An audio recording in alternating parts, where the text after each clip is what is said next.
Thank you so much for your precious time here. Thank you so much for hanging out with me today. And many times we have all these thoughts popping inside our head. Many times we were almost fine inside.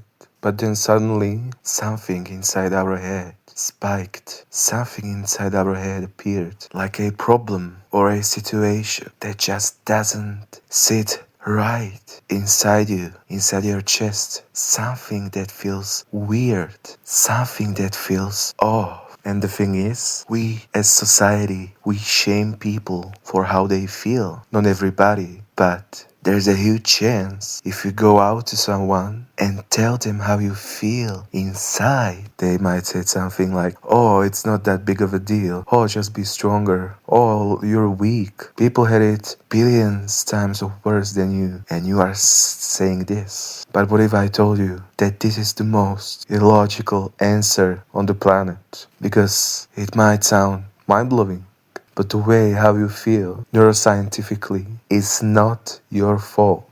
If you look at neuroscience, it's just impossible for it to be your fault. But today I'm not talking about neuroscience because I've been talking about neuroscience past 200 videos, and it's one of the most fascinating things to my soul, and it really fulfills me so much inside.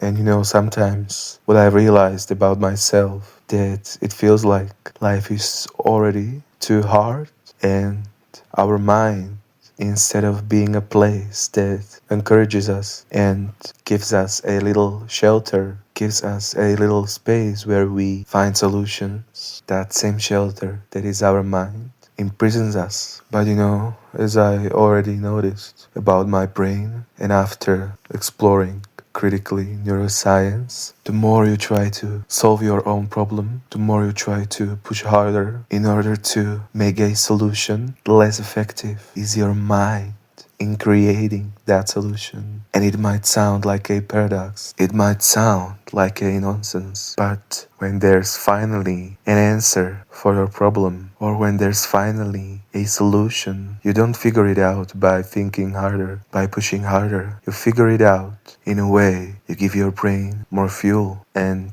if you are like, what is the fuel? There are hundreds of body signals that basically work like a fuel for our thoughts, feelings, happiness, emotions. But that's not the point of the video at all, because fuel for your brain is just one part of the puzzle of our feelings, thoughts, and emotions, and we're not talking about that puzzle right now. I talk about it in 200 other videos. You can give your brain more space to resolve a solution or to find an answer that still isn't there about your problem and situation by giving it more fuel. But there are 200 of other videos about it.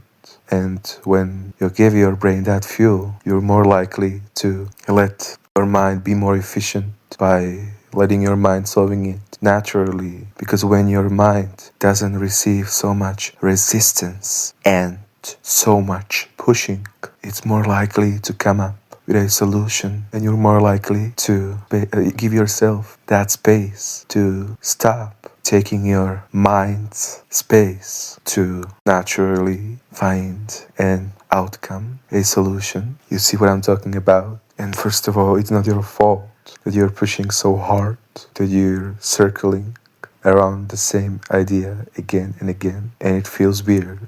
And it's not your fault if you feel weird for no reason, but giving your brain, your mind, more space to naturally solve a situation or find an answer, it's not possible by pushing.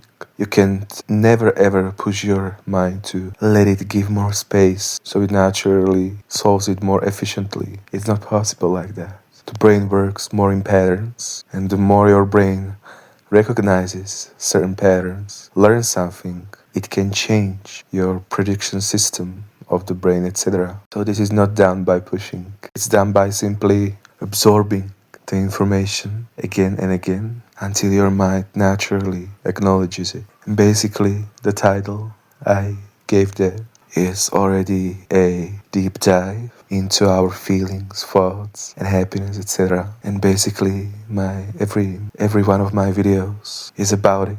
And thank you so much for your precious time. It really meant a lot to me that I could talk to you, and hang out with you today. I'm so glad I could talk to you. I'm so glad that you could hear me now, that you could hear my words here, and feel absolutely free to hang out with me even more. But please, absolutely no pressure. Take care, especially take care, and I can't wait to catch you soon